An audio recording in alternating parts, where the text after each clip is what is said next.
à tous. Donc, merci d'être présents à notre café Diplo, malgré le distanciel.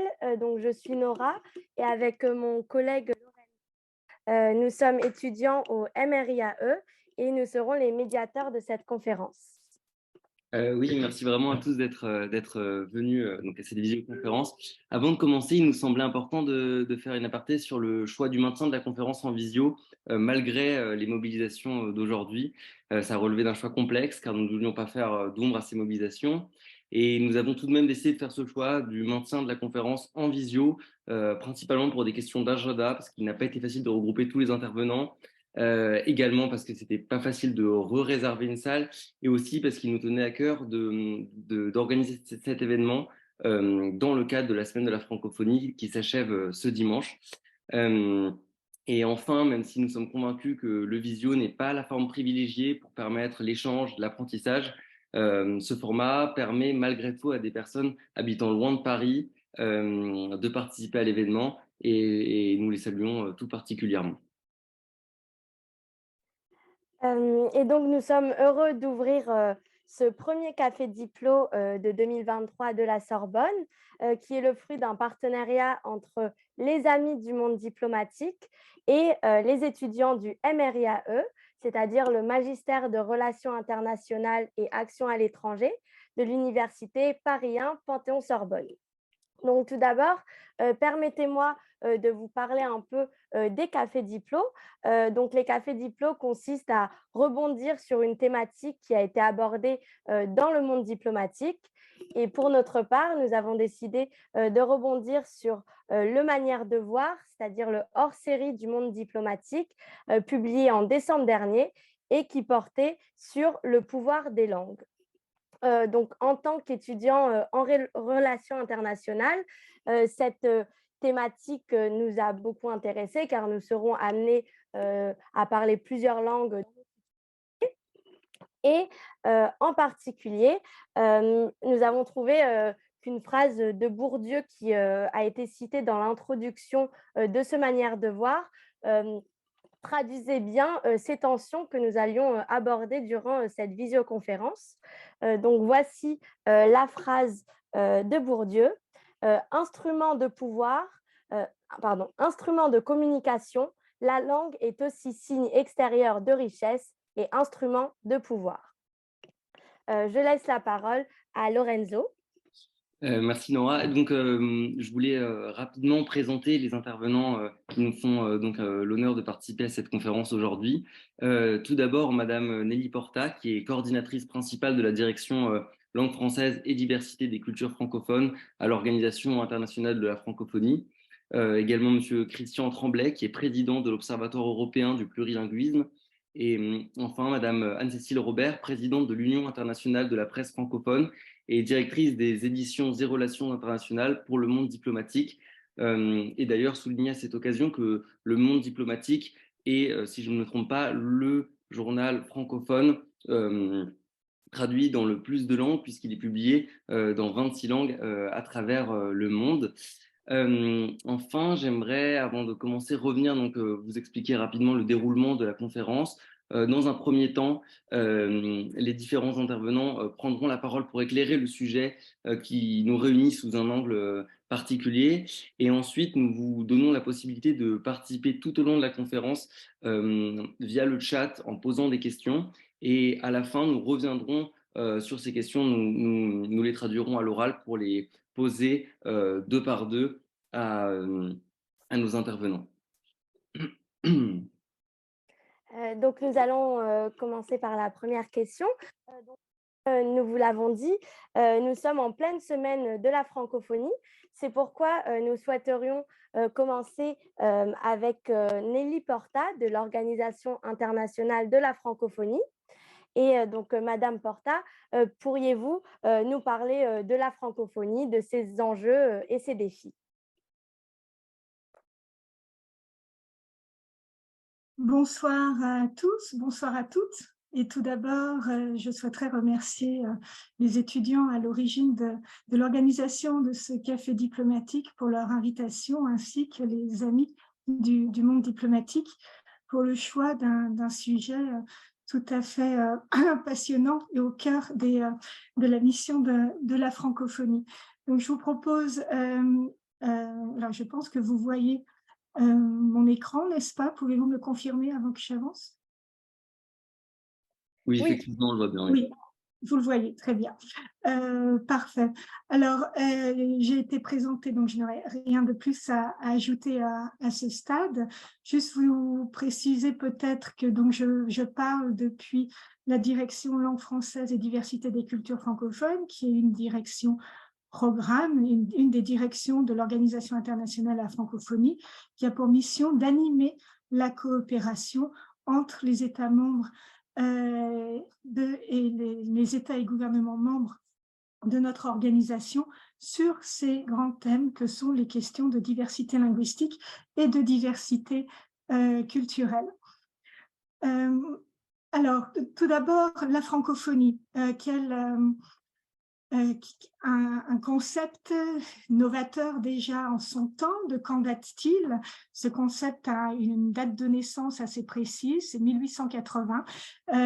1880, ça nous ramène, alors pour les plus jeunes, quelques précisions. 1880, c'est l'époque coloniale depuis la France. C'est une époque également pendant laquelle le français jouit d'une grande visibilité et d'une renommée enviable. C'est en effet à cette époque-là la langue des protocoles, des traités, des conférences, des congrès internationaux, des salons, des théâtres, de la diplomatie et que sais-je. Donc un peu un âge d'or de la langue française que certains regretteraient peut-être aujourd'hui. C'est également à cette époque-là donc un concepteur qui est géographe, Onésime Reclus. Onésime Reclus est un géographe qui, contrairement à beaucoup de gens à son époque, ne croit pas aux races, au concept de race, mais au contraire constate et revendique même le métissage du peuple français. Et il est l'un des premiers aussi à mettre en exergue l'existence de l'immigration en France et en métropole. Le concept créé par Onésime Reclus, francophonie, il le définit ainsi. La francophonie, pour lui, ce sont tous ceux, et aujourd'hui on dirait toutes celles, qui sont ou qui semblent destinés à rester ou à devenir participants de notre langue. Vous noterez que cette définition proposée par Onésime Reclus dès 1880 revêt déjà un caractère qu'on qualifierait aujourd'hui d'inclusif. On ne naît pas francophone, mais libre à chacun de le devenir. Et que la construction de ce sentiment d'appartenance qui s'appuie non pas aux révolutions sur des États-nations enfermés dans des frontières, mais sur des locuteurs revendiqués ou pas d'une langue qui se développera grâce au dynamisme de la société civile. Cette société civile, elle est multiple. Il y a plusieurs organisations qui se créent, associations, fédérations qui se créent dans la foulée de la création de ce concept. L'Union des journalistes de la presse francophone, de langue française, la Fédération internationale des professeurs de français, l'Association internationale des maires francophones, et puis une que vous connaissez sans doute parce qu'on va peut-être en parler particulièrement en cette année 2023, la communauté des alliances françaises, association de droit local qui a pour mission de diffuser et de promouvoir la langue française et les cultures francophones, communauté qui célèbre cette année ses 140 ans d'existence avec la première alliance française née à Paris en 1883. Voilà pour ce petit rappel historique. Donc cette francophonie, d'abord concept, créé par un géographe, a inspiré nombreux poètes et politiques. Et si à la faveur des deux guerres mondiales qu'a connu le siècle dernier, le concept est tombé dans l'oubli, il ressurgit à l'occasion des indépendances. Il est réinvesti à cette occasion par 4 chefs d'État nouvellement indépendants, Léopold Sédar Senghor, Habib Bourguiba, Amani Diori et le prince Norodom Sihanouk, avec cette vision profondément politique que dans les décombres du régime colonial français, un merveilleux outil, la langue française, est resté. Et donc, avec un mot d'ordre, servons-nous de cet outil et mettons-le au service de la solidarité, du développement et du rapprochement des peuples. C'est le début de la francophonie institutionnelle avec la création en 1970 lors de la conférence de Niamey, justement le 20 mars que nous avons célébré en début de semaine. C'est le début de cette francophonie institutionnelle qui a donné naissance aujourd'hui à l'Organisation internationale de la francophonie. Dans le même article qui célébrait ce merveilleux outil qu'est la langue française, Léopold Sédar Senghor soulignait, ou précisait en poète qu'il était également par ailleurs, sa vision de la francophonie. La francophonie, cet humanisme intégral qui se tisse autour de la terre. Alors, je vous disais, on célèbre chaque année le 20 mars la Journée internationale de la francophonie. Certains d'entre vous feront peut-être aussi le lien que le 21 mars est la Journée internationale de la poésie. Et pour moi, ce rapprochement n'est certainement pas innocent. Dans l'historiographie de cette francophonie, on parle ainsi des pères fondateurs avec ces 4 figures emblématiques. Mais ce serait oublier qu'en parallèle de cette francophonie politique, proposant un autre espace de multilatéralisme et de solidarité, des femmes œuvrent elles aussi pour une francophonie politique et éminemment culturelle. Et je penserai par exemple à Alimata Salambere Ouedraogo, qui fut à l'origine et présida la première édition du FESPACO, ce grand festival de cinéma dans le monde, et le seul espace en 1969, quand il a été créé à Ouagadougou, au Burkina Faso, seul espace en ce temps où les expressions culturelles africaines contemporaines étaient données à voir aux Africains eux-mêmes. Et il y en a eu d'autres par la suite avec le Massa et d'autres espaces, mais celui-ci fut le premier créé par une femme.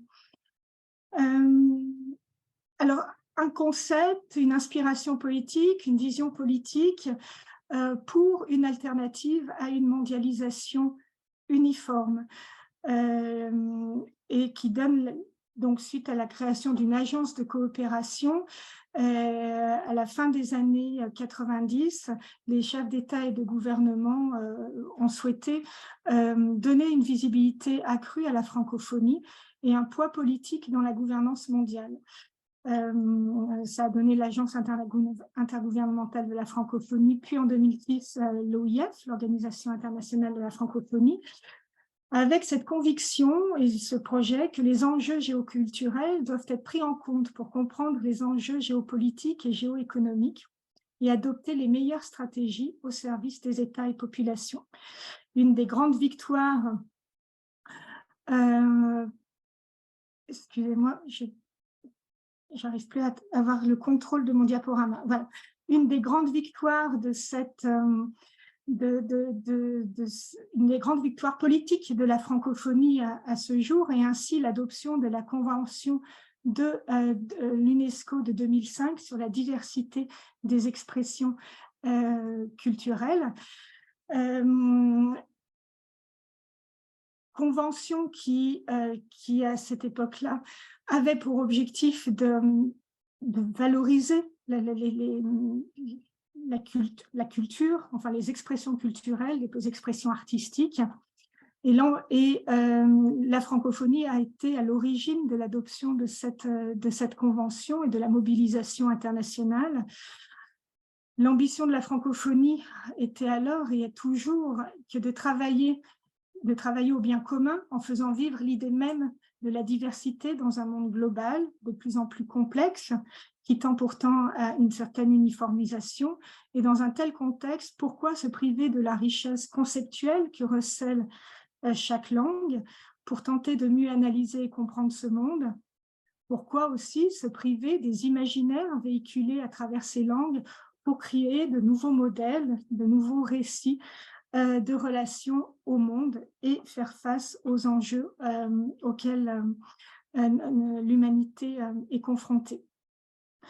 L'ambition de la francophonie est également d'aider ces États et gouvernements à mieux s'insérer dans le flux d'échange de la mondialisation pour améliorer les conditions de vie de ces populations, notamment des jeunes et des femmes.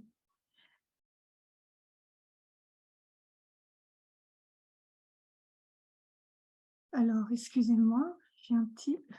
Voilà, donc la francophonie, cette francophonie-là, institutionnelle, est un dispositif pluriel avec une série d'acteurs aux statuts très différents. Vous avez des associations, vous avez une organisation internationale, vous avez un opérateur audiovisuel, voilà, différents organes, mais tout ce dispositif est piloté par une voix depuis donc 1998.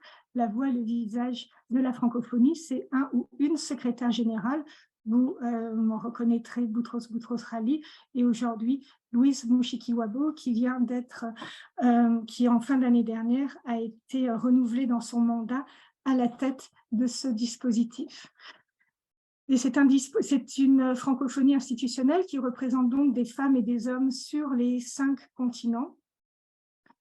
Une population qui est en constante augmentation et qui est poussée par le dynamisme démographique de l'Afrique, parce que vous verrez qu'il y a, enfin, si vous arrivez à distinguer sur ce diaporama la part importante du continent africain dans cette francophonie des populations.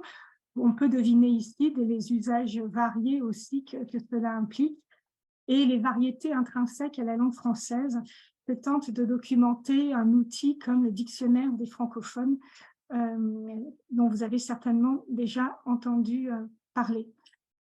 Alors, de façon un peu plus visuelle, voici cette francophonie institutionnelle représentée sous forme de cartographie. Quels sont les États et gouvernements membres et observateurs? Vous les avez sous les yeux, et même si vous ne les distinguez pas, vous pouvez, en tout cas c'est l'idée de cette diapositive, être sensible à la diversité de cet espace qui est devenu un espace de solidarité, particulièrement propice aux échanges et à l'enrichissement mutuel, car s'appuyant sur cette diversité particulière, une diversité économique entre des pays aux réalités économiques très différentes, avec aux 2 extrémités des pays du G20, mais aussi des pays parmi les moins avancés. Une diversité géographique avec de très petits États, des États insulaires, et des pays quasi-continentaux comme le Canada ou la République démocratique du Congo. Vous voyez bien que ces États aux réalités géographiques différentes sont exposés de façon aussi différente aux enjeux actuels, et notamment, je pense, au réchauffement climatique, pour n'en citer qu'un. Ce sont des territoires aussi qui appartiennent à des cercles culturels différents. Vous voyez les recoupements avec les aires culturelles de l'hispanophonie, de l'arabophonie, de la lusophonie, par exemple.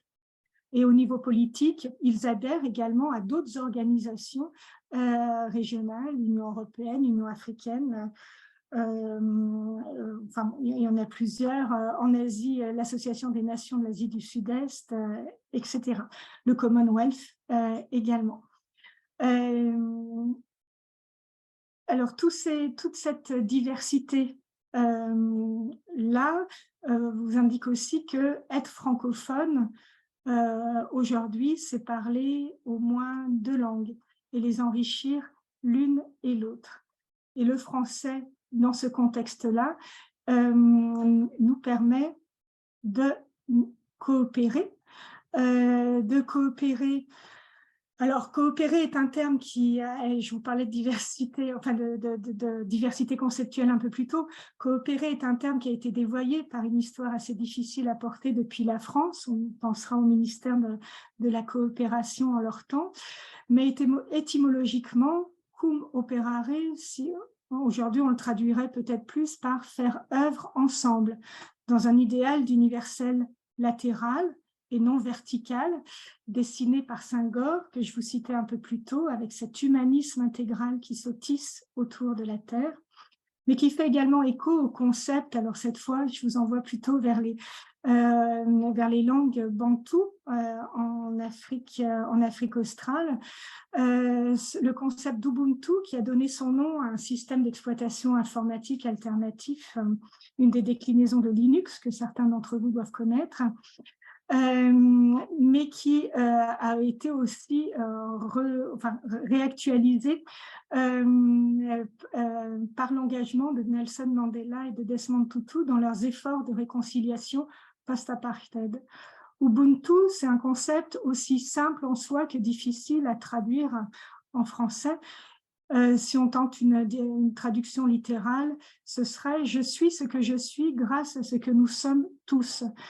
Selon une traduction de Souleymane Bachir Diagne, ce philosophe d'origine sénégalaise, c'est l'humanité qui se réalise dans la réciprocité. Et on voit bien dans cette lecture de la coopération ce que la francophonie, en tant qu'institution, essaie de mettre en œuvre sur les différents champs qui sont les siens, avec les populations et les territoires très divers qui la composent.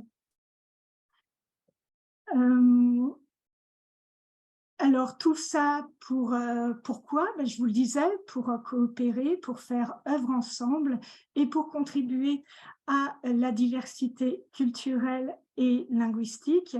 Dans cette diaporama qui clôt mon intervention, je vous propose quelques invitations à voyager dans cette diversité francophone, avec notamment Le Bleu du Caftan, film primé à Cannes, deuxième film long-métrage de fiction de la réalisatrice marocaine Myriam Touzani, qui est sorti hier sur nos écrans en France, et je vous invite à aller le voir. Ou bien, pour les plus littéraires d'entre vous, allez visiter nos lauréats des prix des 5 continents de la francophonie. Si vous lisez Karine Catan et son Palais des 2 collines, vous lirez certes un livre en langue française, mais où pulse une certaine rythmique venue d'autres langues, et des langues qui constituent son corpus, puisque Karine Catan est d'origine palestinienne, et chez Monique Proulx, dernière lauréate du prix des 5 continents, qui a reçu son prix hier, pas plus tard qu'hier, pour Enlève la nuit. C'est encore une autre langue française dans toute sa diversité et toute sa musique que vous pourrez découvrir, et qui, j'espère, vous invitera également à créer. Voilà. Merci beaucoup. Et je vous remercie. Merci à vous beaucoup, merci beaucoup, Madame Porta. Donc maintenant, nous allons donner la parole à Monsieur Tremblay. On aimerait aussi comprendre quelque chose, justement, Monsieur Tremblay. Aujourd'hui, on sait que l'Union européenne compte 24 langues officielles. Pourtant, force est de constater qu'au sein des institutions européennes, l'anglais prédomine. Et vous qui présidez l'Observatoire européen du plurilinguisme, on se demandait quels étaient les enjeux liés à cette domination de l'anglais au sein de l'UE. Voilà, j'ai l'impression que vous avez réussi à partager votre écran.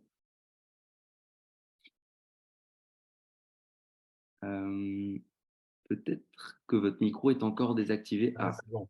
Voilà. Génial. Vous m'entendez? 5 sur 5. Bien, et effectivement, là, vous dressez très rapidement un portrait de la situation des langues actuellement en Europe. Ça n'a pas toujours été comme ça. Alors, je voudrais quand même présenter très brièvement l'Observatoire, qui justement est lié un peu à cette histoire des langues en Europe. L'Observatoire a été créé maintenant il y a presque 20 ans, en 2005, et dans un contexte européen qui était, je dirais, marqué par une forte extension du nombre de pays membres, puisque une dizaine de pays, en très très peu de temps, ont rejoint le cadre de l'Union européenne. Et toute la période donc, qui a succédé à la dislocation de l'Union soviétique a donné lieu à de grosses négociations qui se sont d'ailleurs déroulées en totalité en anglais, sauf certains pays qui, comme la Roumanie, avaient commencé à faire ses dossiers en français, et on lui a simplement demandé de bien revoir sa copie, de tout refaire en anglais. Bon, ça situe un tout petit peu la situation telle qu'elle était à la fin, dans les années 95-90, au moment où les négociations se sont amorcées.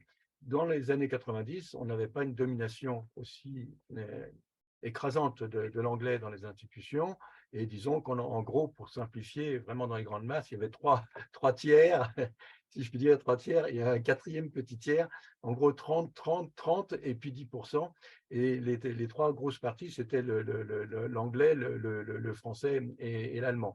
C'était pas exactement, c'était pas tout à fait égal. L'anglais était légèrement dominant, suivi par le français et après l'allemand. Mais l'allemand avait encore une place importante dans les années 90. Voilà, tout ça, ça a basculé avec l'adhésion massive d'une dizaine de pays en très peu de temps et qui sont entrés en même temps dans l'Union européenne et dans l'OTAN. Voilà. Alors, donc l'OEP, c'est une association, ce n'est pas du tout une organisation publique. Hein. Je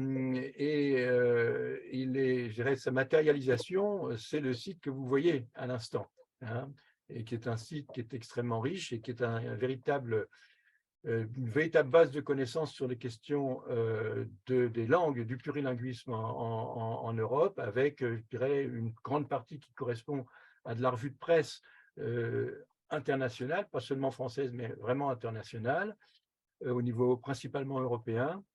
Et puis une autre partie qui concerne disons, toute l'activité de recherche autour des langues. Voilà. On a une collection, nous sommes éditeurs, hein, nous avons aujourd'hui une vingtaine de livres qui sont parus dans la collection Plurilinguisme. Nous avons une manifestation très importante qui est à peu près triennale, mais enfin, c'est pas, je dirais, c'est pas absolu, et qui sont les assises européennes du plurilinguisme. Et nous avons tenu les 6e assises au mois de novembre en Espagne, à Cadix. Qu'est-ce qu'il y a d'autre? Ben oui, l'autre élément, quand même, je dois signaler que dans l'activité de l'Observatoire, c'est aussi la publication d'une lettre d'information qui est à peu près bimestrielle, sauf pour l'été. Mais enfin, donc ça fait 5 lettres par an, qui est une lettre relativement bien documentée et qui comporte toujours un éditorial, qui est un éditorial qui est à la fois un travail de recherche important, c'est de recherche vraiment sur toute la thématique du plurilinguisme, et qui fournit tout un ensemble d'informations sur les événements divers et variés, aussi bien de la bibliographie que de manifestations, de colloques, etc. Voilà pour dire, pour ce qui est de l'OEP, s'il y a des questions, j'y répondrai. Maintenant, je voudrais aborder donc la question du cadre européen, qui effectivement est tout à fait crucial et je dirais stratégique d'un point de vue de la place du français dans le monde. On a bien vu que la partie qui est presque majoritaire aujourd'hui des locuteurs francophones c'est l'Afrique, Afrique subsaharienne et Afrique du Nord. Mais la position du français en Europe est une position qu'on peut tout à fait qualifier de tout à fait importante et stratégique pour des raisons historiques et puis pour des raisons qui sont faciles à comprendre. Je n'ai pas besoin de faire tellement de dessins là-dessus. Alors, je voudrais donner, c'est très important d'en parler parce que je crois que c'est quelque chose qui est relativement peu connu dans l'ensemble.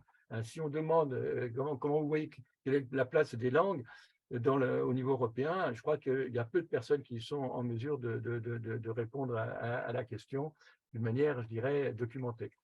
Alors, il faut savoir que rapidement, je passe en revue les principaux textes, hein, sans m'apesantir trop dessus, hein, mais il faut savoir qu'il existe un règlement, hein, qui est prévu par le traité, actuellement, par les traités. C'est actuellement l'article 217 du traité, hein, qui précise que le régime linguistique est déterminé en fait par un règlement qui est obtenu à l'unanimité des pays membres.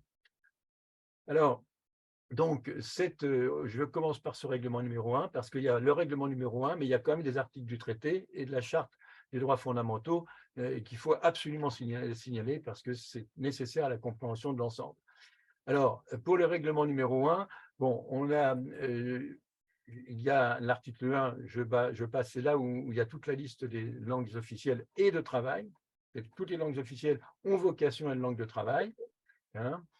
Il est précisé que dans les relations avec les institutions européennes, les États s'expriment, les États et les personnes s'expriment dans la langue de leur choix parmi les langues officielles, et à l'inverse, les institutions européennes s'adressent aux États et aux personnes soit dans la langue du pays, soit dans la langue qui a été utilisée en premier par la personne qui s'est adressée aux institutions. Voilà. Je voudrais souligner deux articles qui sont assez fondamentaux pour comprendre, c'est l'article 4 et l'article 5. L'article 4 dit que les règlements et autres textes de portée générale sont rédigés dans les langues officielles. Et l'article 5 dit « Le journal officiel de l'Union européenne paraît dans les langues officielles ». Dans les deux cas, on a les langues officielles. C'est assez intéressant parce que le journal officiel, par définition, évidemment, il ne peut être publié que dans la totalité des langues officielles et en même temps, au même moment. Par contre, sont rédigés dans les langues officielles, il est évident que tous les textes ne sont pas immédiatement rédigés dans la totalité des langues. Ça, on est assez sensé pour le comprendre. Néanmoins, on ne peut pas considérer que l'article 4 signifiait qu'il était tout à fait possible qu'une des 24 langues puisse être utilisée à raison à peu près environ à 80% des textes qui sont rédigés. Ce qui veut dire que la situation telle qu'elle est aujourd'hui, c'est par exemple un Français rédige son texte bien évidemment en anglais et le texte sera très rapidement traduit de l'anglais produit par un francophone en français. Très bien. Les Allemands, c'est pareil. Un Allemand va rédiger en anglais, puis le texte sera très rapidement traduit ensuite en allemand à partir de l'anglais écrit par un germanophone. C'est comme ça que ça fonctionne. C'est comme ça que ça fonctionne. Et bon, on y reviendra peut-être, mais il faut voir un petit peu comment les textes eux-mêmes sont un petit peu, je dirais, violentés par la pratique. Voilà. Alors, il existe d'autres éléments. Donc, j'insiste, je voulais simplement insister là-dessus parce que je pense que c'est tout à fait, je dirais, crucial du point de vue du règlement numéro 1. Il y a d'autres articles, mais je ne vais pas m'appesantir. Ça dépendra éventuellement des questions qui pourraient être posées. Maintenant, il y a la Charte des droits fondamentaux. Et la Charte des droits fondamentaux a deux articles qui, pour nous, sont essentiels. C'est un article 21 qui pose le principe de l'interdiction de toute discrimination fondée sur un certain nombre de critères, dont la langue.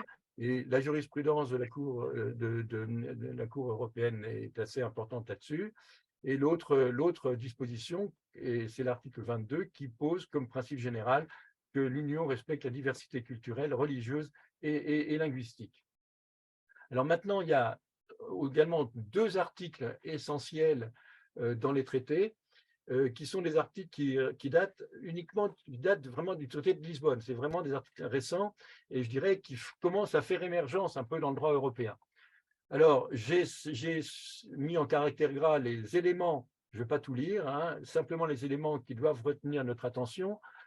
Le premier, dans l'article 10 du traité de l'Union, c'est « Tout citoyen a le droit de participer à la vie démocratique de l'Union ». Hein, donc, on peut dire que le droit de participation du citoyen est posé et dans les traités. Et l'article 11 indique que les institutions donnent par les voies appropriées aux citoyens et aux associations représentatives la possibilité de faire connaître et d'échanger publiquement leurs opinions dans tous les domaines d'action de l'Union. Et au troisièmement de cet article, en vue d'assurer la cohérence et la transparence des actions de l'Union, la Commission européenne procède à de larges consultations des parties concernées. Alors, il y a des procédures effectivement de consultation qui fonctionnent, qui ne sont peut-être pas très connues, hein, mais néanmoins qui ont le grand mérite d'exister. On peut tout à fait souhaiter que l'usage de cette possibilité se développe. Mais il faut préciser qu'il n'y a pas encore très longtemps, ça date à peu près à peu près 2 ans, la quasi-totalité des contenus des consultations étaient en anglais. Hein.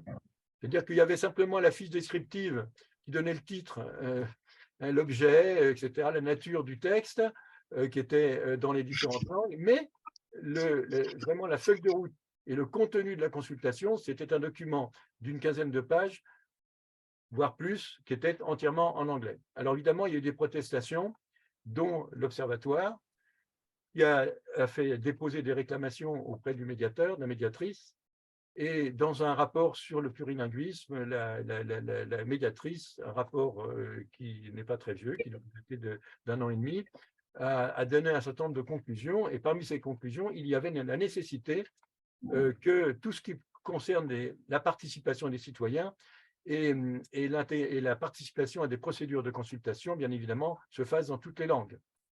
Ça paraissait assez élémentaire, parce que le plurilinguisme est véritablement la contrepartie du droit de participation du citoyen à la vie de l'Europe.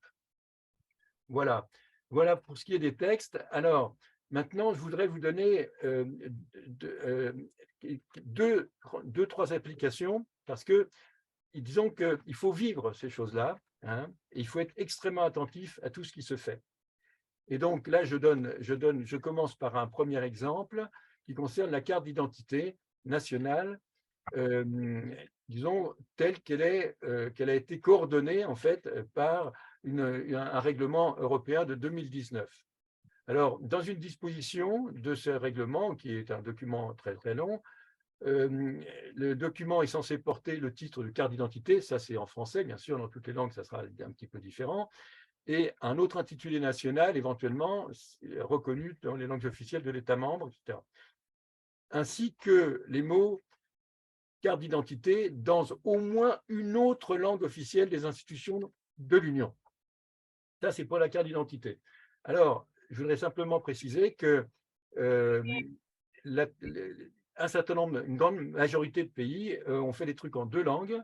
On fait les cartes d'identité en 2 langues. La France en premier, hein, et je vais d'ailleurs tout de suite, si vous avez une carte d'identité récente, là, bon, Bernard Tremblay, c'est mon frère, il a eu la gentillesse de prêter sa carte, toute nouvelle, et dedans, on voit carte nationale d'identité, identity card. Et par lieu de naissance, il y a la place of birth, etc. Donc, on a 2 langues en France. Donc, je pense que l'Italie a dû faire 2 langues aussi, hein, mais un ami allemand a bien voulu me confier sa propre carte d'identité. Et là, on voit que la carte d'identité allemande est en 3 langues. Hein, voilà. Et je pourrais vous dire que j'ai fait une réclamation, l'Observatoire a fait une réclamation auprès du ministère de l'Intérieur, qui nous a répondu une longue lettre d'1 page et demie pour nous dire que c'était impossible. Voilà. C'est comme ça qu'on se fait envoyer sur les roses, excusez-moi de le dire un peu de manière un peu triviale, mais c'est le cas. Donc voilà, je continue avec la CNI allemande. Hein, et en fait, donc le ministère de l'Intérieur m'a dit, mais nous, on a fait exactement comme pour le passeport. Effectivement, le passeport français est en 2 langues, mais le passeport allemand est aussi en 3 langues. Bon, voilà, donc je dirais, on peut, voilà, ce qui est quand même, c'est assez intéressant. Alors maintenant, il y a un autre, là je passe, et alors il y a un autre texte qui a donné lieu à des controverses. Bon, ça a perdu un petit peu de son actualité. Pour la carte d'identité, il y a quand même une valeur de symbole. Hein, il est évident que quand vous mettez 2 langues, hein, donc il y a, en gros, il y a la langue nationale, et puis tout le reste, tout le monde est censé, évidemment, connaître parfaitement sur le bout du doigt la langue, qui est en fait la langue maternelle de à peu près 1% des Européens dans le cadre de l'Union européenne actuelle. Bon, maintenant, le certificat vert numérique. Vous vous souvenez que, donc, du certificat qui a été défini en fait par un règlement européen. Et là, on trouve une évolution dans la rédaction. Il est dit que les informations contenues dans les certificats sont également présentées sous une forme lisible par l'homme et au moins dans la ou les langues officielles de l'État membre de délivrance et en anglais. Il y a eu une évolution tout à fait significative. On voit bien que c'était pas évident, ils n'étaient pas obligés de viser directement l'anglais, donc c'est donner à l'anglais une position, un statut en fait qu'il n'a jamais eu, hein, et le donner dans un règlement. Alors, bon voilà, ça c'est le certificat numérique, hein, et puis on voit, il est fait, le dessin de ce certificat est absolument extraordinaire, hein, et on voit bien qu'il est d'abord en anglais, et que même la version, les termes français, je dirais c'est dans un français quand même, et qui ne ressemble pas tellement à du français en vérité, hein, et le ministère est tout à fait en dessous. Bon, la réplique française est complètement effacée. Alors maintenant, je vais signaler aussi une campagne d'opinion qui est actuellement développée par la Commission européenne et également qui me paraît, ça permet d'enfoncer le clou par rapport aux dérives que je viens de signaler. Là, il s'agit d'une campagne qui s'appelle, comme par hasard, EU, et c'est une campagne qui est censée sensibiliser les citoyens à un certain nombre de questions fondamentales, notamment la question environnementale et climatique, pour les associer en fait à l'action qui est menée dans les États, mais surtout au niveau européen. Donc là, on voit très bien une image et qui est donnée comme référence sur le site internet de la Commission européenne, et on voit bien qu'il y a une hiérarchisation très forte des langues, hein. Voilà, et donc il y a un certain nombre de modèles dont chacun des États est censé s'inspirer pour décliner ensuite les choses dans leur propre langue. Alors, effectivement, si on voit sur le site de l'Union européenne, mis à part cette panoplie de modèles réutilisables par chacun des pays, effectivement, on va trouver la campagne qui va se trouver déclinée en 24 langues, mais on voit très bien comment la hiérarchisation des langues est posée, hein. Alors, bien sûr, je ne dis pas qu'il faut que toutes les langues, les 24 langues, soient forcément mises à égalité là-dessus, mais je dirais tout dépend de l'axe que l'on veut donner. Ou bien on veut donner la prépondérance à une des 24 langues, ce qui est le cas, hein, ou bien au contraire, on veut valoriser le plurilinguisme qui semble être assez fondamental du point de vue de l'identité européenne. Là, la symbolique telle qu'elle est, pour faire simple, manifestement, moi, c'est ma propre interprétation, je peux vraiment ne pas partager ça. Il y a des personnes qui vont dire, mais non, bien évidemment, l'anglais, c'est une langue complètement neutre. Oui, mais enfin, bon, l'état du monde, c'est pas ça, hein. Donc, il n'y a quasiment aucun ensemble politique dont la langue utilisée en tant que langue officielle est une langue qui n'est parlée que par 1% de la population. Ça n'existe qu'en Europe, et la signification que je donne à ça, c'est très clairement un aveu d'allégeance, tout simplement. Et c'est effectivement comme ça que c'est compris, et pas autrement. Alors maintenant, pour certaines personnes, c'est très bien, et pour d'autres, c'est pas si bien que ça, hein, voilà, donc c'est pas du tout, je donne pas mon opinion sur le sujet, mais j'attire l'attention sur le fait qu'en termes de communication, on voit bien qu'il y a une hiérarchisation des langues, et il y a incontestablement une manifestation d'allégeance. Je ne dis pas vis-à-vis de qui, mais je pense que c'est facile à comprendre. Voilà, j'ai à peu près tout dit. Voilà la même affiche telle qu'on peut la trouver dans les rues de Paris, hein. Bon, je dirais que, bon, évidemment, là, on a au niveau national un équilibre un petit peu plus satisfaisant.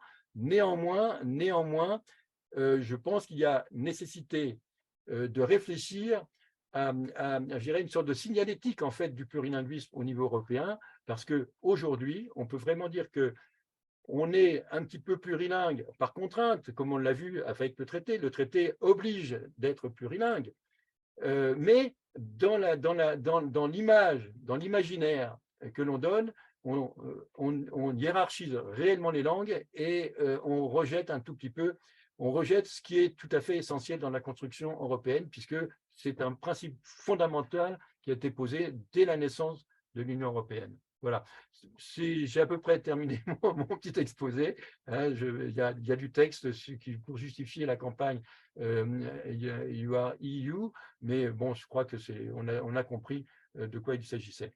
Voilà, merci beaucoup pour votre attention. je quitte le partage.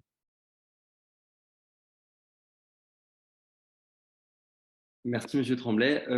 Nora, je ne sais pas si tu voulais, Oui. toi, continuer. Merci, Monsieur Tremblay. Maintenant, donc, Madame Robert, vous êtes présidente de l'Union internationale de la presse francophone. Et donc, on observe de plus en plus en Afrique une montée en puissance de certaines langues, le russe, le chinois, le turc. Et donc, on se demandait si vous pouviez nous parler des enjeux liés à cette bataille des langues en Afrique. Bonsoir, bonsoir à tous.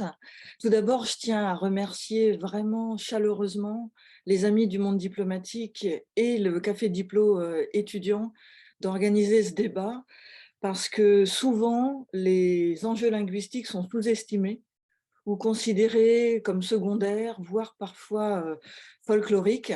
Or, et je crois que les deux interventions qui m'ont précédé le démontrent, ils sont absolument essentiels et on aurait tort de les traiter de manière, j'allais dire, méprisante, comme c'est parfois le cas.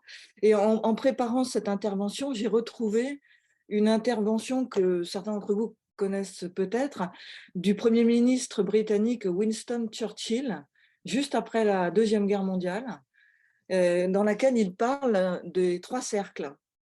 Et les trois cercles, c'est les trois cercles de l'influence britannique. Et le deuxième ou le troisième, je ne m'en souviens jamais, c'est la langue. Et Churchill explique que promouvoir la langue anglaise, c'est promouvoir la culture anglaise, donc les intérêts anglais, donc tout ce qui va avec, les produits, le commerce. Et nos amis anglo-saxons l'ont très bien compris. Et vous savez que parmi les conditions mises à l'obtention du plan Marshall après la guerre, il y avait les films. Pour les Américains demandaient à ce que les Européens achètent leurs films parce que les films américains, c'était une manière aussi de promouvoir le mode de vie américain et donc les produits américains. Donc, n'ayons pas de scrupules ni de timidité en tant que francophones à nous interroger sur la langue française et n'ayant pas de scrupules non plus à vouloir la défendre, non pas seulement parce qu'on l'aime, mais parce que c'est aussi une manière d'être nous-mêmes. Et comme disait Victor Hugo, c'est au-dedans de soi qu'il faut regarder dehors. J'aime beaucoup cette phrase. Vous avez 2 heures pour traiter ça, chers étudiants. C'est au-dedans de soi qu'il faut regarder dehors. Sous-entendu, on ne peut pas vraiment communiquer et être en relation avec les autres si on n'est pas vraiment soi-même. Et il y a quelque chose de ça dans la langue. Si le vecteur de communication avec les autres, c'est spontanément une langue qui n'est pas la nôtre, quelque part, il y a un biais dans la sincérité des relations. Donc, et c'est, nous, journalistes, puisque je préside l'Union internationale de la presse francophone, dont Nelly Porta a rappelé qu'elle était la première des organisations francophones créées en 1950. On mesure très concrètement, en Afrique et ailleurs, le défi, l'importance de pratiquer sa langue. Je pourrais vous raconter 1000 anecdotes. Vous êtes un journaliste francophone, vous arrivez à une conférence de presse, c'est en anglais. Pendant le Covid, les documents arrivaient en anglais. Et donc, si vous ne maîtrisez pas l'anglais, vous êtes désavantagé par rapport aux collègues. Et je vous épargne évidemment tous les véhicules de fake news, d'infox et d'intox que peut constituer cet enjeu linguistique.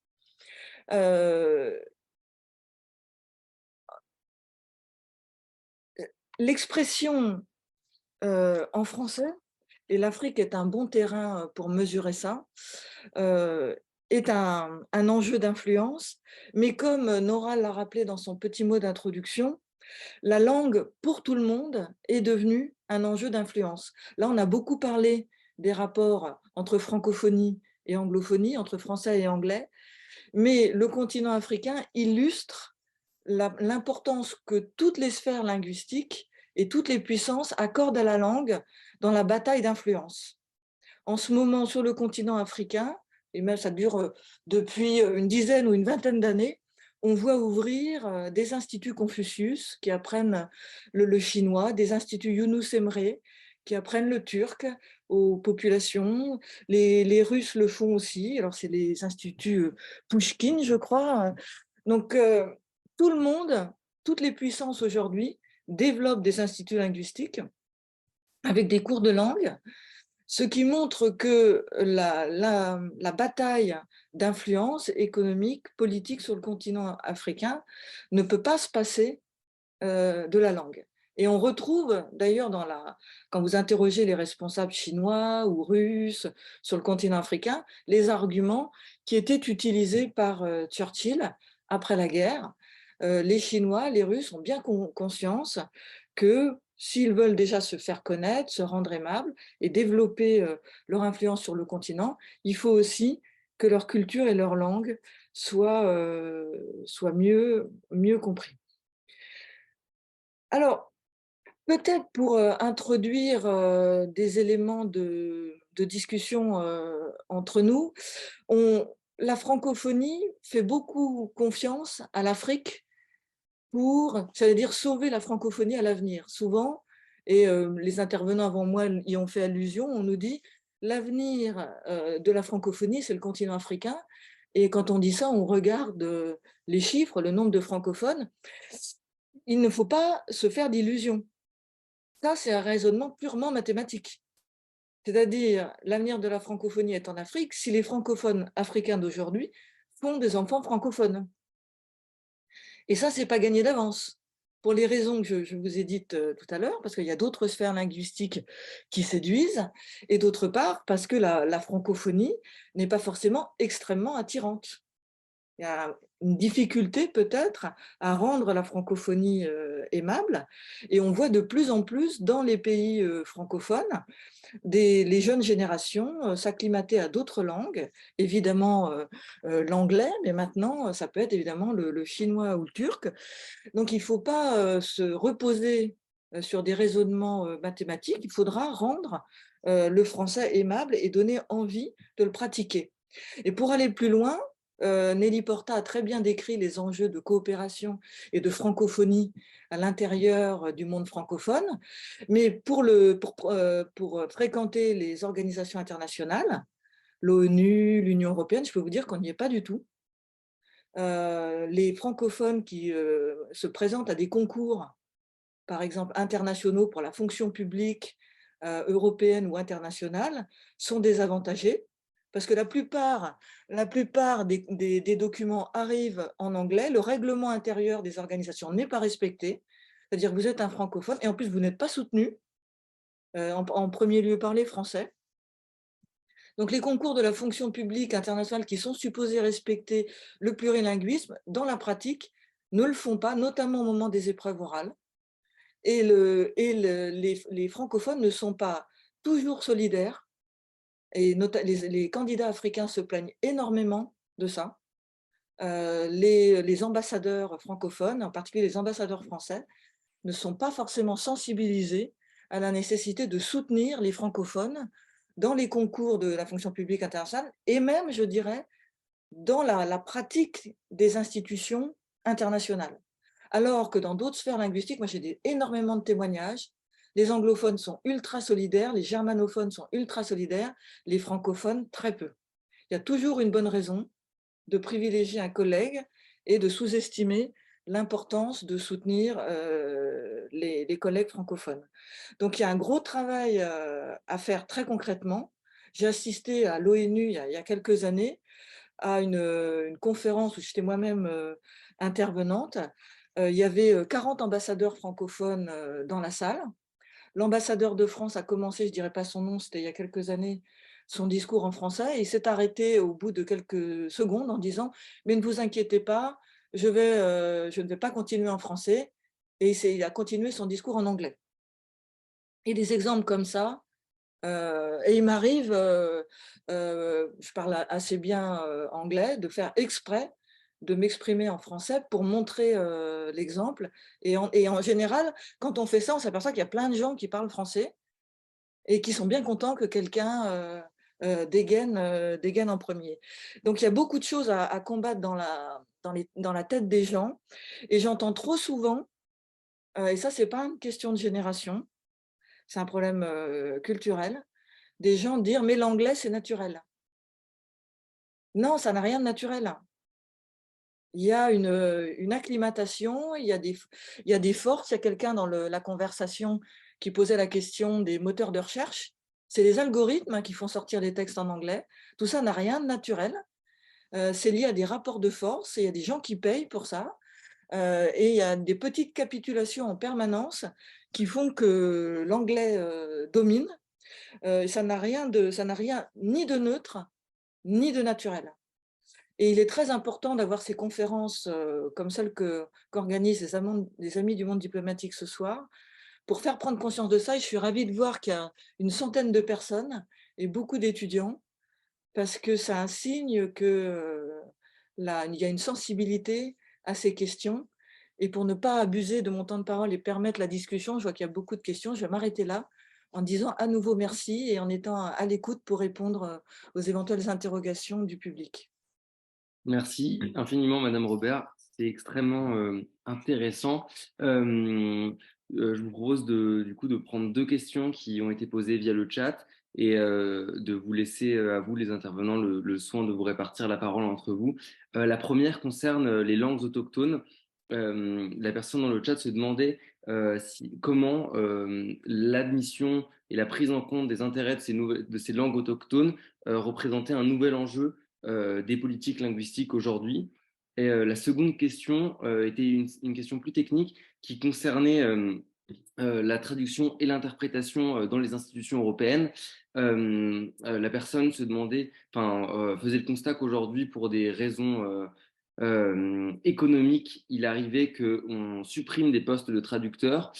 Aujourd'hui, est-ce qu'avec la traduction automatique, les traducteurs automatiques pourraient remplacer les êtres humains?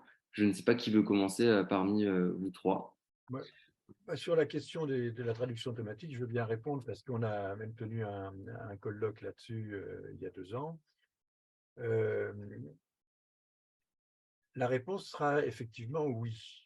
C'est-à-dire que la traduction automatique, en théorie, peut changer en très grande partie la donne.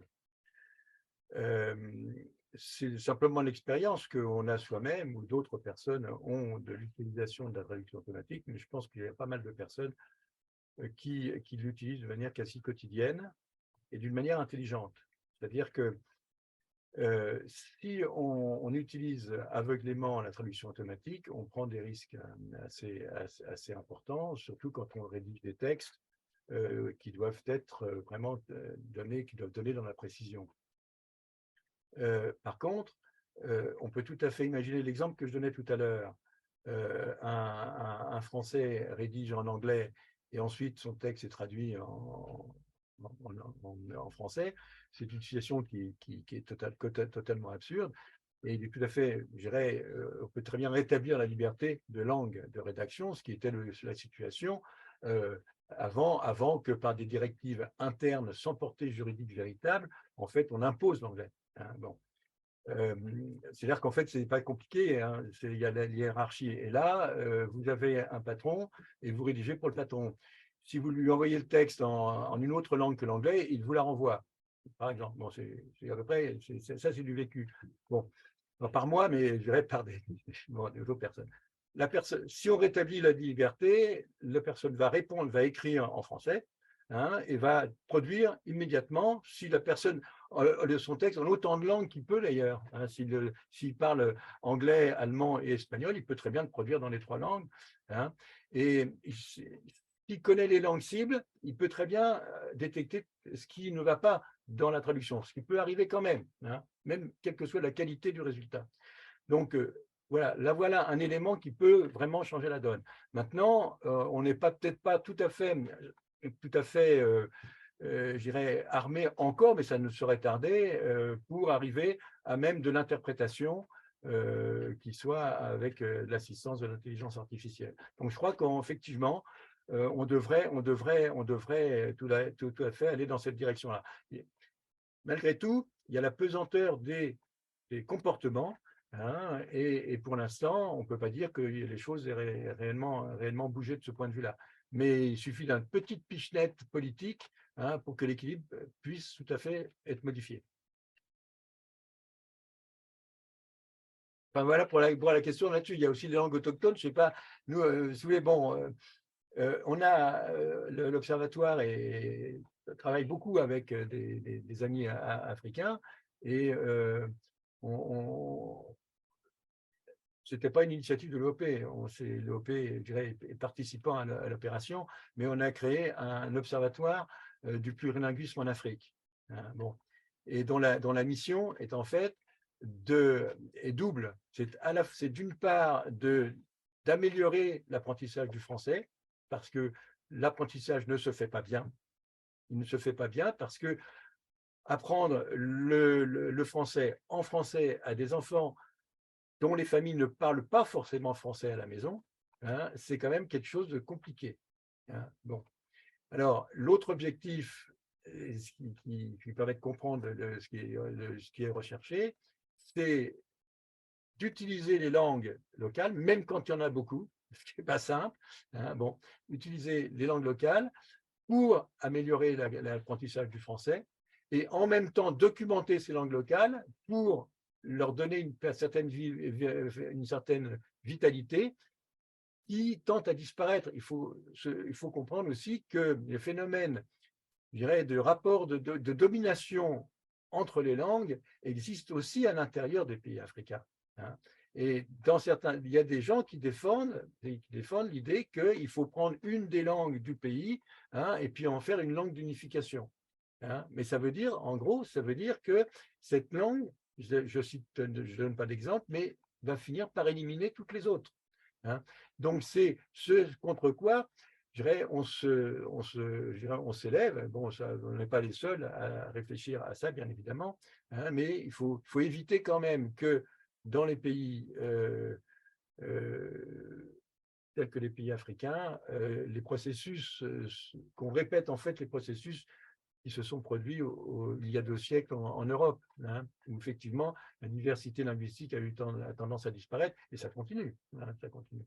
Donc voilà, c'est les langues autochtones, il faut aussi les protéger, leur donner une certaine vitalité, et c'est comme ça que dans les familles, si les enfants utilisent telle ou telle langue qui est parlée dans la famille ou au village pour améliorer la connaissance du français, et en même temps, je dirais, apprendre sa propre langue, hein. Voilà. Alors, les familles ne sont pas tout à fait unanimes là-dessus, hein, parce qu'il y a des familles africaines qui, comme chez nous, pensent qu'il est très important de se débarrasser en fait, de la langue qui est pratiquée dans la famille. Voilà. Merci beaucoup, Monsieur Tremblay. Peut-être que Mesdames Porta et Robert, peut-être ce serait intéressant de vous entendre sur ces questions. J'imagine que vous avez peut-être d'autres éléments à apporter. Je voudrais peut-être faire une remarque sur l'argument du coût. Souvent, on nous dit, notamment dans l'Union européenne, que la traduction, ça coûte cher, et donc il serait beaucoup plus rentable de n'avoir qu'une seule langue, et évidemment que ce soit l'anglais. Ça, c'est un argument qui est vraiment biaisé, parce qu'il y a bien quelqu'un qui paye le coût à un moment donné.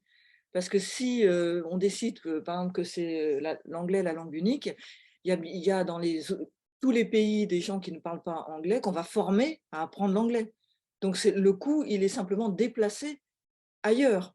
Le coût qu'on va supprimer peut-être dans une institution, il est reporté au Sénégal, dans d'autres pays où on va dépenser de l'argent à former des gens à apprendre l'anglais. Donc c'est vraiment un argument biaisé et qui ne répond pas à l'inégalité fondamentale.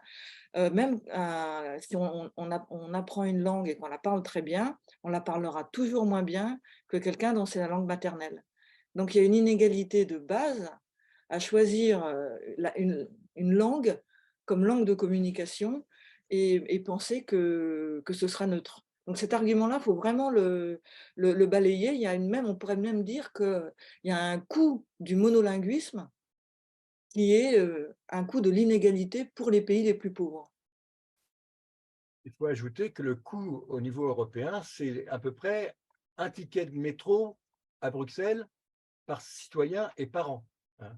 Donc, quand on parle de coût, il faut quand même ramener les choses à leur mesure. Peut-être, je ne sais pas si la personne qui avait posé la question donc, sur les langues autochtones est encore là, parce que j'ai l'impression qu'il y a peut-être une double dynamique entre d'un côté la disparition de certaines langues autochtones et en même temps une prise en compte nouvelle. Je ne sais pas si vous avez des choses à ajouter avant de peut-être passer à d'autres questions, mais s'il y avait peut-être Madame Porta ou Madame Robert un dernier élément. Oui, je veux bien dire deux mots sur cette question-là qui est essentielle en francophonie. Vous l'avez compris, l'espace francophone, c'est un espace de diversité linguistique. Et l'enjeu ici est vraiment un enjeu éducatif que M. Tremblay soulignait sur la qualité de l'éducation dans cet espace. Pendant longtemps, on a considéré que c'était par la seule langue française, quand c'était la seule langue de l'éducation, que cette qualité éducative pouvait avoir lieu. Les études ont démontré depuis bien longtemps qu'on ne pouvait pas bien apprendre une autre langue quand on ne maîtrisait pas suffisamment sa première langue, hein, c'est essentiel. Et donc, à l'EIF, nous travaillons sur ces questions depuis bien longtemps avec un programme qui s'appelle Élan et Élan, École et langue nationale en Afrique, qui est un peu un dispositif d'enseignement et d'éducation bilingue, qui doit relever de nombreux défis, dont quelques-uns ont déjà été soulignés, celui déjà de l'équipement linguistique des langues que l'on se propose d'enseigner. Toutes les langues ne disposent pas d'alphabet, pour commencer. Toutes les langues ne disposent pas donc de transcription, de dictionnaire, de grammaire, etc., de tout un système normatif qui permet d'être enseigné, tout un travail que la France a fait pendant plusieurs siècles, mais que là, on doit se faire de façon accélérée. Donc, c'est une partie de ce défi. Et puis, quand on arrive à avoir tout cet équipement, des enseignants formés à l'éducation plurilingue, etc., il y a un défi assez important qu'on rencontre auprès des familles, qui est celui, mais pourquoi mon enfant devrait-il apprendre dans une école publique ma langue, ma première langue, alors que si je veux qu'il puisse avoir une bonne situation, je sais qu'il faudra qu'il parle français, anglais, et pas forcément la langue première. Donc là, on a affaire à beaucoup je ne sais pas si on peut appeler ça de préjugés linguistique, en tout cas d'une autocensure assez importante. Et donc, ce travail de valorisation des langues, de faire entrer la diversité linguistique dans les écoles est essentiel. Et juste pour terminer sur ce point-là, cette question-là n'est pas propre à l'Afrique. Enfin, en Afrique, elle prend des dimensions particulières. Mais moi, je trouve qu'en France métropolitaine et dans les dom-toms, elle est très importante aussi. Quelle place donnons-nous aux langues, et notamment aux langues de l'immigration dans nos écoles? Comment sont-elles valorisées dans les écoles? Voilà, il n'y a pas si longtemps, on tapait sur les doigts des enfants qui ne parlaient pas français, même dans la cour de récréation. Aujourd'hui, on n'est plus là, mais il y a quand même beaucoup de choses à faire aussi dans notre système éducatif pour valoriser cette diversité linguistique que l'on souhaite préserver dans l'ensemble de l'espace francophone. Mais en tant que Française, j'aimerais inviter à ce qu'on y réfléchisse chez nous également. Merci pour vos réponses. Donc, on va passer à deux autres questions. Donc, une question abordait le domaine scientifique où l'anglais aussi prédomine. Donc, que faire face à cette institutionnalisation de l'anglais dans les publications universitaires? Car la plupart pour être Nora, il y a un petit problème de micro, on ne t'entend plus. Je pense qu'il s'est peut-être débranché. Excusez-moi. Oui, donc la première question était donc dans le domaine scientifique, que faire face à l'institutionnalisation de l'anglais dans les publications universitaires? Et une autre question de Jacqueline était pensez-vous que le chinois, qui est une langue difficile à apprendre, puisse devenir une langue influente? Moi, je veux bien répondre sur la question scientifique et universitaire. Nous avons à l'Observatoire un membre éminent qui s'appelle Pierre Fratt et qui a écrit un bouquin qui s'appelle L'anthropologie de l'anglicisation, et dans lequel il explique toute l'implication que peut représenter l'exclusivité d'une langue sur le plan scientifique. Ça veut dire que si vraiment il y a une langue qui doit absorber 99% des travaux scientifiques, bien évidemment, les autres langues sont en quelque sorte énervées.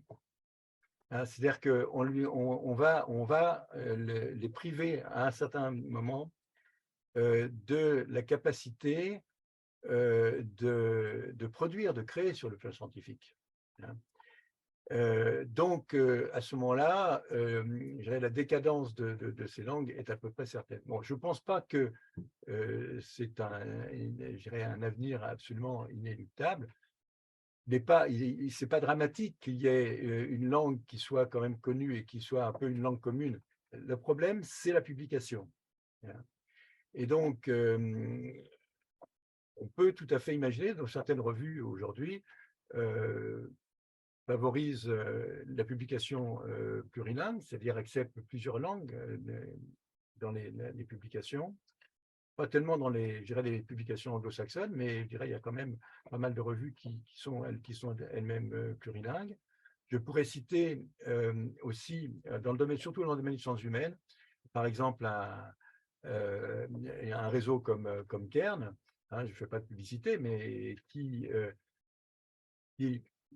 produit et qui diffuse des publications scientifiques dans le domaine des sciences humaines en français, mais qui a commencé à le faire en direction de l'anglais, avec des résultats tout à fait intéressants, mais qui a quand même constaté que ça permettait de rendre accessible des publications en français à des publics ne maîtrisant pas le français, en tout cas sur un niveau suffisant en fait pour lire des publications scientifiques.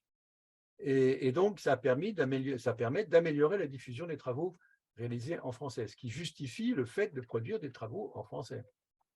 Et le Cairn a également constaté que si on voyait qu'il y avait une bonne fréquentation des revues en Amérique du Nord et même en Asie, par contre, dans toute l'ère hispanique, c'était quasiment inexistant.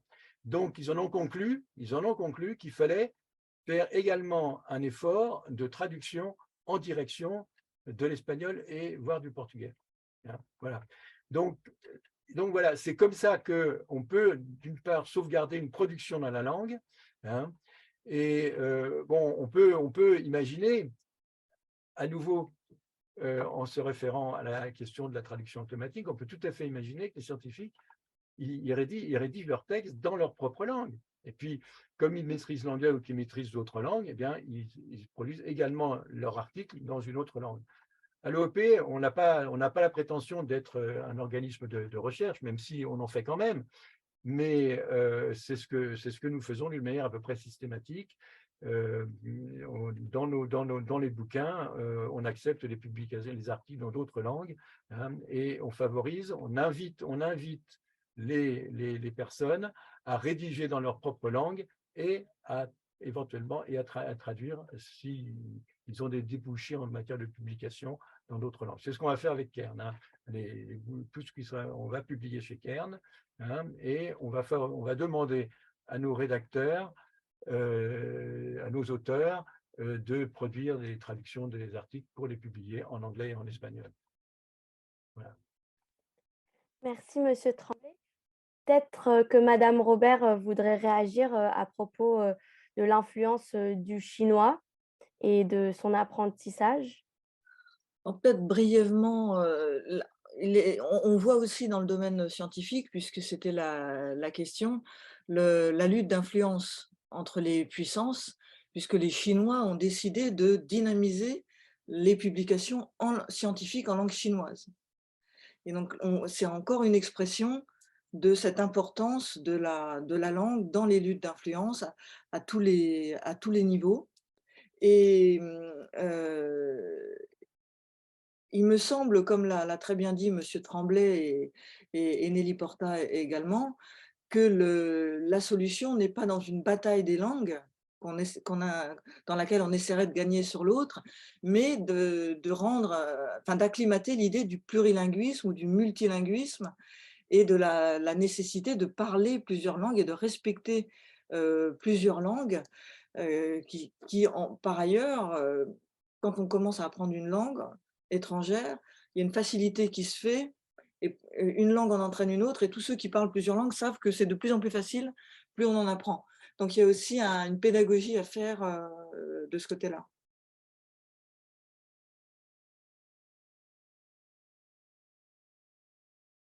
Merci beaucoup. Il y avait une question qui nécessite une réponse assez courte, peut-être de Monsieur Tremblay. C'était comment être inscrit, pour ne pas utiliser un anglicisme, à la newsletter donc de l'Observatoire. C'était une des questions. Et il y avait également une question qui concernait la possibilité de rejoindre l'OIF lorsqu'une minorité seulement du pays est francophone. Est-ce que donc une minorité dans un pays a la capacité d'avoir une place au sein de l'OIF? Donc c'était le cas de l'Algérie qui était cité, puisqu'il me semble que pour des raisons politiques, l'État algérien ne veut pas adhérer à l'organisation. Euh, euh, voilà, peut-être donc Monsieur Tremblay et Madame Porta. Je n'ai pas compris la question sur la lettre d'information. On l'appelle lettre d'information d'ailleurs.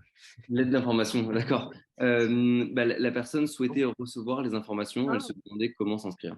Ben, elle va sur le site et en haut, dans les menus, il y a recevoir la lettre, tout simplement. D'accord. Hein, et bon, c'est très cher hein, parce que c'est 5 € à l'année. Hein, voilà, donc ça devrait pouvoir être supportable. Hein. D'accord, je pense C'est que 1 € par numéro. Ok.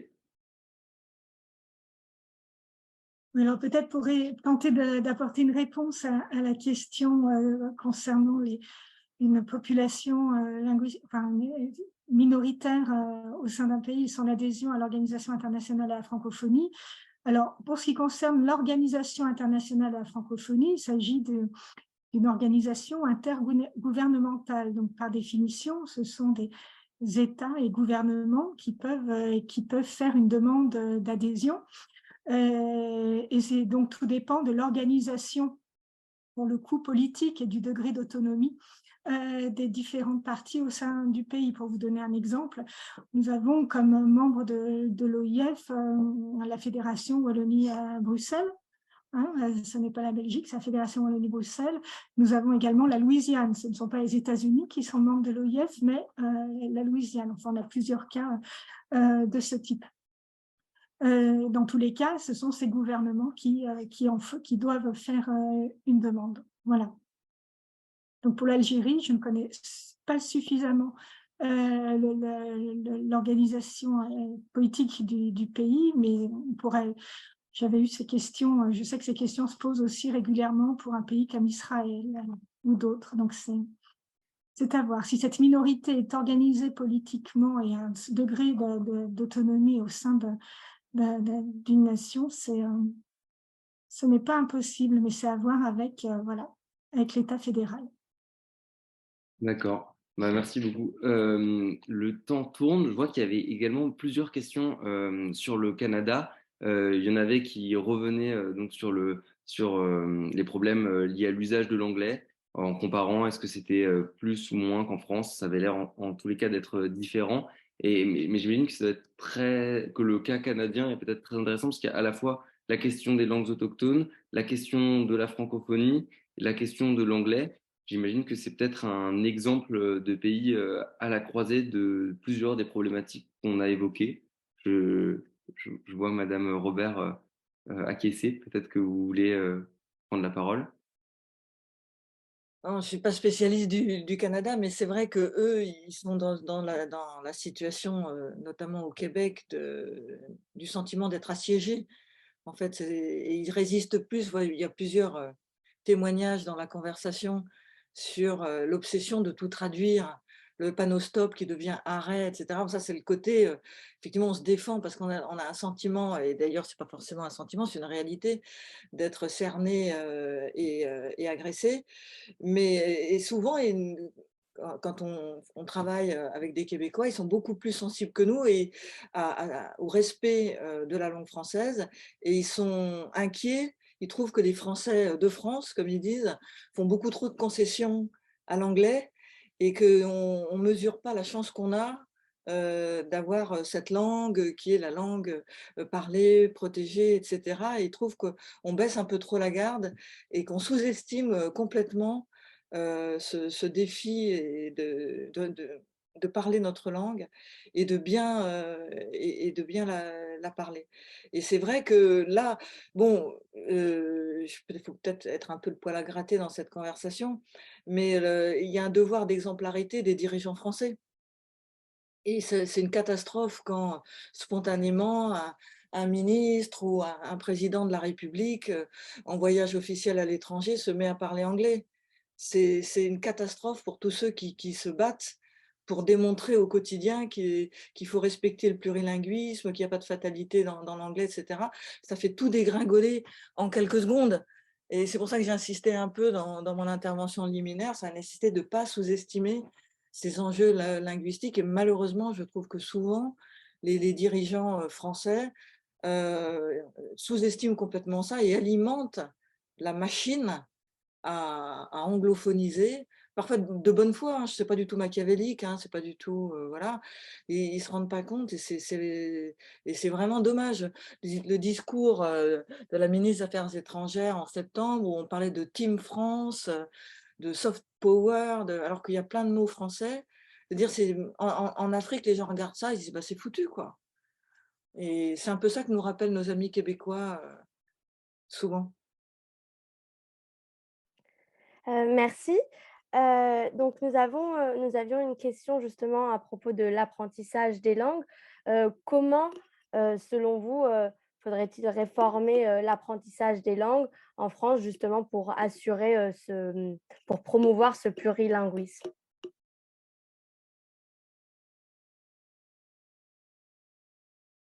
Alors, bien loin de moi l'idée de donner des leçons, mais peut-être pourrais-je formuler un rêve, oui, ce serait par exemple que dès l'école maternelle, les familles soient mieux associées au projet d'établissement et que la diversité linguistique qui est présente dans beaucoup d'écoles en France, enfin dans les familles des enfants qui fréquentent ces écoles-là, puissent être valorisés. Il y a beaucoup de travaux qui sont menés depuis des dizaines et des dizaines d'années. Quand j'étais étudiante, j'étais fascinée par les travaux de l'Université de Grenoble sur ces questions-là. Donc, on sait faire, on sait comment le faire, très bien, mais on a plutôt choisi d'imposer de l'anglais dans toutes les écoles primaires de France. Donc voilà, la diversité linguistique, ça passe aussi par la reconnaissance et l'acceptation de sons, de chansons, de musique, la musique des langues, j'y crois beaucoup.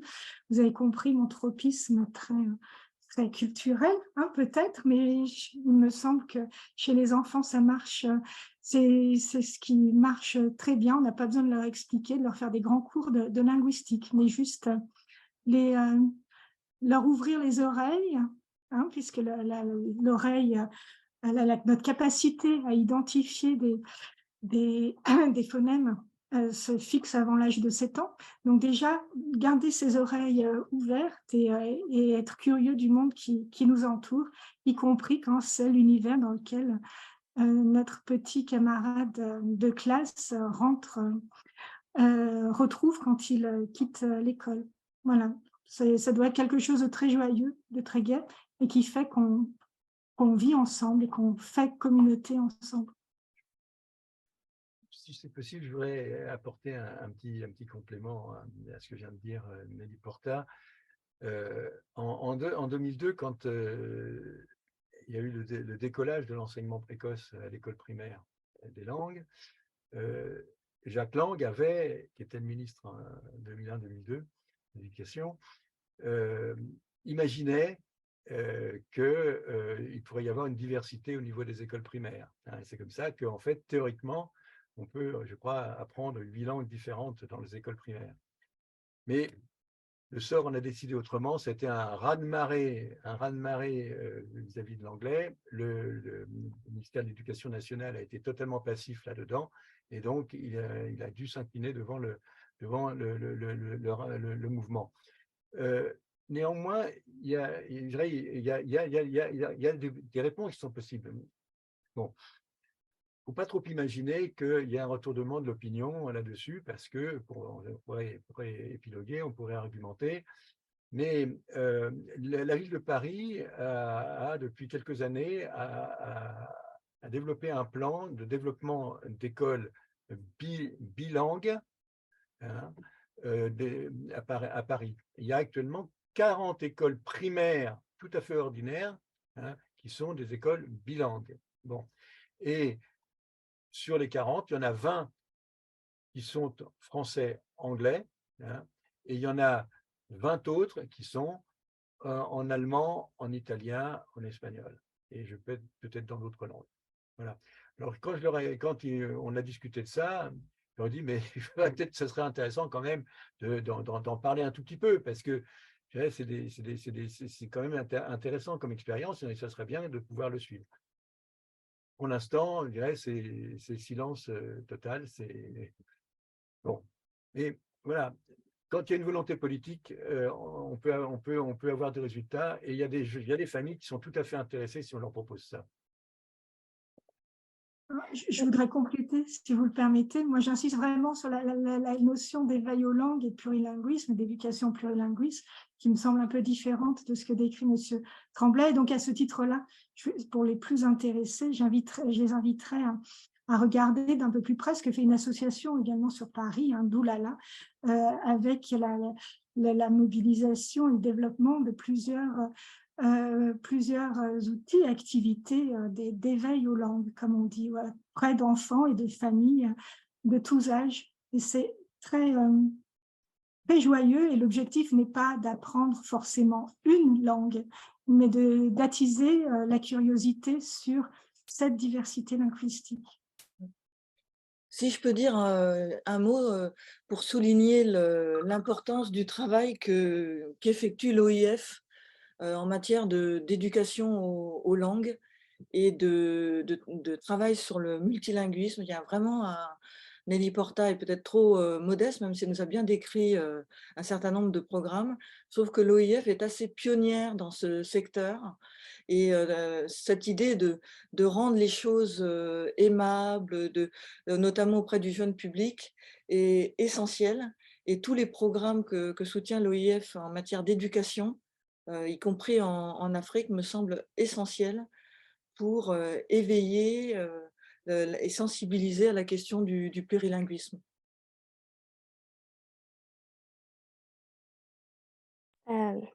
Merci beaucoup pour vos visions des langues, et peut-être que nous pouvons finir sur cette note.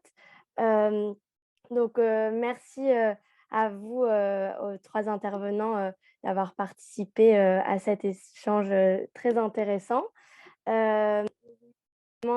Remercier les Amis du monde diplomatique. Donc, pour ceux qui ne savent pas, il s'agit d'une association qui réunit les lecteurs du monde diplomatique, et qui, de par sa participation de 25% au capital du monde diplomatique, permet de garantir l'indépendance de ce journal. Nous voulions également remercier le pôle communication du MRIAE pour son aide dans la promotion de cet événement. Et enfin, vous remercier, vous, public, pour votre intérêt, pour vos questions. Et nous espérons vous revoir très bientôt pour un autre Café Diplo à la Sorbonne, et cette fois-ci, espérons-le, en présentiel. Merci à vous. Merci à tous, merci à toutes, merci aux organisateurs. À bientôt. À bientôt. Merci, bonne continuation.